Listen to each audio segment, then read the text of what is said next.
Hey guys, I'm Dov, and today I'm back with more Total War Warhammer 2 online action.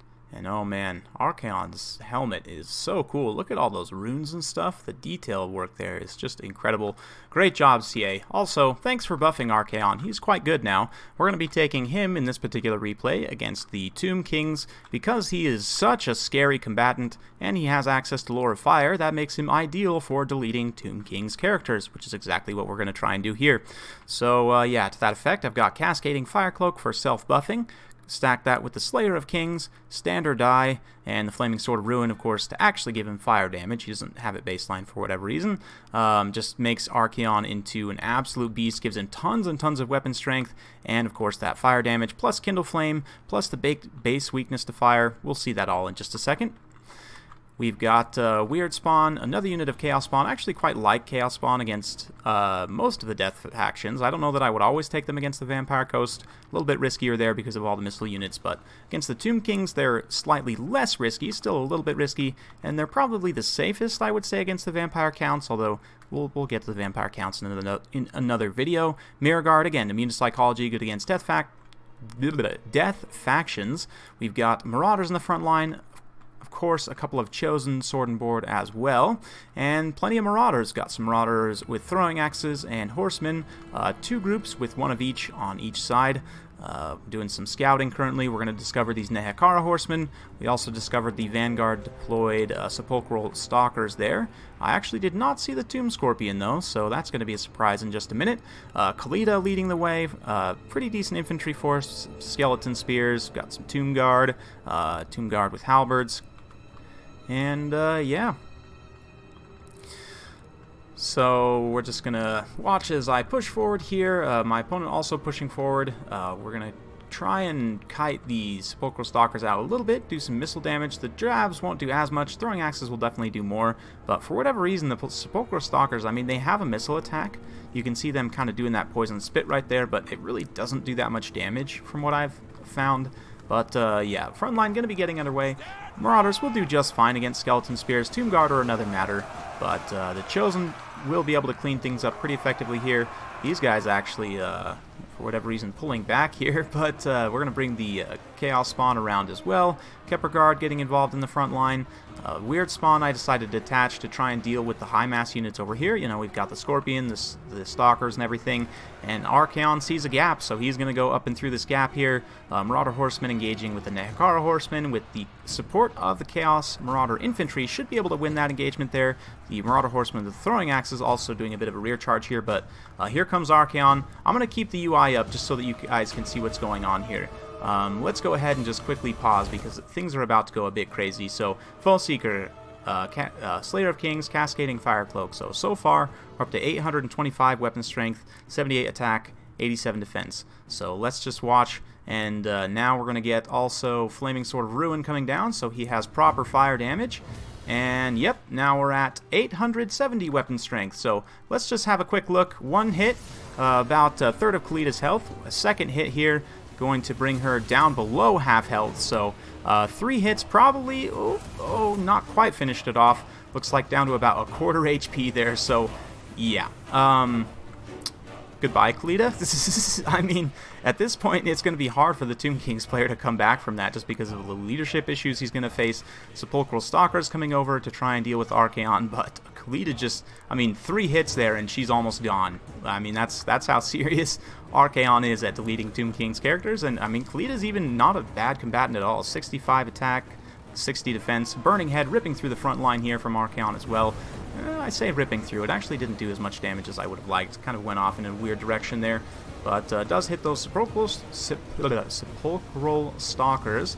And maybe, oh, no, just narrowly missing that pocket there as well. But the Weird Spawn going to go ahead and charge in. A little bit overzealous here. They'll definitely lose this engagement. But again, they're unbreakable, so they'll at least hold up this for a while. These Chaos Spawn had been pushed over and out here, holding up these Sepulchral Stalkers. Again, just blocking them up with their heavy mass and so on. And at this point, balance power has shifted pretty heavily in my favor. It's going to be tough, like I said, for the Tomb Kings to come back from that. Marauder Horsemen not really threatened too much, this group at least. We were able to beat back the Nehekara Horsemen with the Marauders, both infantry and on horse over here, so nice combined arms strategy there. Ushabti's summon going to be used right behind the Marauder Horseman, a little bit of misplacement there. I am going to be able to go ahead and just quickly escape. Archaon pulling back to see if we can't get one more snipe attempt on KHALIDA here. He's just chilling out in the open.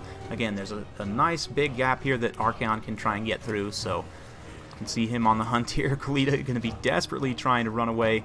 Tomb Scorpions nearby. He's been getting some okay damage done, but being tied up by the Chaos Spawn while the really critical engagement was going down was definitely rough. At this point, the balance of powers turned so much, and Archaon's got his paws on KHALIDA just about one more time. Yeah, she's got Tomb Strike up, but that's probably not going to be enough to help her out. She did try and use that poison as well, but Cascading Fire Cloak on Archaon, and oh, gets one swipe in there. Enough to send KHALIDA to crumbling? Maybe. She's wavering right now with only 300 HP left, but unfortunately Archaon did get stopped up by the not Skulkers, Stalkers, which do look very cool, but they aren't the best. Their melee attack in particular and melee defense just is kind of subpar for the cost. Weapon strength is pretty good with a 21 bonus versus large, which is pretty serious, but again, that missile attack, I really just feel like it doesn't actually do that much. Archaon now coming back to try and finish off the Tomb Scorpion here, so yeah, he's pretty much just been a mobile missile this game, getting a nice hit on that Tomb Scorpion there, massive armor-piercing damage now, and just completely taking it down. You can see Frontline has somewhat gone in the Tomb King's favor in various pockets, but the Chosen and the Mirror Guard are just going to be so hard to deal with. Tomb Guard with Halberds were able to do okay over here, but I believe both of the Chosen, yeah, over here, 54 and 85 kills. The Kepler Guard just can't even they just can't even touch these guys just because of their raw stats here. 46 attack and 60 defense, just absolute heavy metal. These guys are the real deal for sure. And Archaon getting over here, finishing off the Spider. At this point, his critical army losses. Yeah, that's it. Well played to my opponent there. Hope you guys enjoyed watching. My opponent's build, I think, definitely, he said he was just trying to have some fun with the Tomb Scorpions, or sorry, not the Tomb Scorpions, the Sepulchral Stalkers. They're decent. Like I said, they're not amazing. I think they definitely could be better. Lack of caster was another big issue here as well. Having that Lore of Nehekara, spamming those cheap spells to give your guys extra bit of healing could have helped KHALIDA. I mean, the physical resistance won't really help because Archaon has magic damage. And of course, Flaming Sword of Ruin also gives magic damage. So, you know, not the most useful, but certainly the Overcast Cursed Blades could have helped. And, you know, maybe some of the, like the big Area of Effect debuff or something. I don't know. But definitely you want to try and bring those cheap spells and spam them as much as possible to get the healing out of the Lord Nehekara. And, yeah, not having a caster here, definitely, I think, a bit of a mistake. I'm also not a fan of the Kepler Guard at all. I know a lot of other people who really like this Regiment of Renown. I know Turin's a big fan, but their combat stats for their cost are really not very good. Yeah, they do magic damage. They have pretty good weapon strength, but their AP values are terrible. They only have 50 armor. They don't have the missile block chance of the regular Tomb Guard. We'll go into more detail in just a minute, but I'm really not a fan. The regular Tomb Guard and the Tomb Guard Halberds, definitely pretty decent. Scorpions are a pretty good choice. Also quite like Nehekara Horsemen. Fortunately, I was able to counter them quite well. 79 kills on the Weird Spawn, also pretty decent. Again, the Chosen and the Mirror Guard, really just heavy metal, cleaning up the front line. And Archaon nuking Queen KHALIDA, of course, was a big key to success there. So yeah, let's go ahead and just talk about a couple things here. Archaon, you guys have been seeing him quite a bit more recently, and will continue to see him quite a bit more. He's pretty decent now. He was already pretty good in the Tomb King's matchup. That was one of the matchups before, I think, where he would actually shine quite well. Now, though, I think that he's going to be the meta pick in a lot of matchups, believe it or not. And yeah, the kit that I showed there will allow you to snipe Tomb King's Lords pretty effectively. Some people really like Fireball. I prefer to go with the more melee-centric build, and then bring Burning Head to try and do that area of effect damage to clean out a lot of the Tomb King's chaff. So yeah, Archaon just super scary right now. In terms of the Tomb Kings there, like I said, definitely want to bring some lore of magic. Really any lore of magic will be helpful, but I'm particular to Lore of Nehekara because it does give you a little bit of healing. Not a whole lot, but just in terms of what you can bring, I would definitely recommend... I mean, again, I said the physical resistance wasn't super useful for protecting against Archaon, but it can be useful for supporting other engagements, certainly. And again, you just want to spam these two cheap ones as much as possible to try and give that map-wide healing as many times as you can.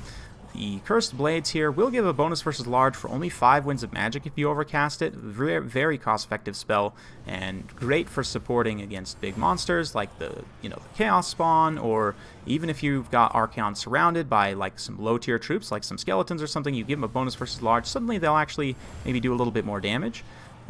These other spells are a little bit more expensive, so I don't know that I would necessarily recommend them, but certainly these two can be very good. Incantation of Righteous Smiting, if you have the missile units, can be good. Bow Shabti, of course, quite a powerful unit, can be good in this matchup, but currently I feel like with Archaon's buff especially, Chaos definitely has the advantage in this matchup. But let me know your guys' thoughts in the comments down below. Hope you guys enjoyed watching. If you do like this sort of content, be sure to like, subscribe, hit that bell notification buttons. Every time I upload a new video, you'll be notified. Thanks again for watching. We'll see you next time.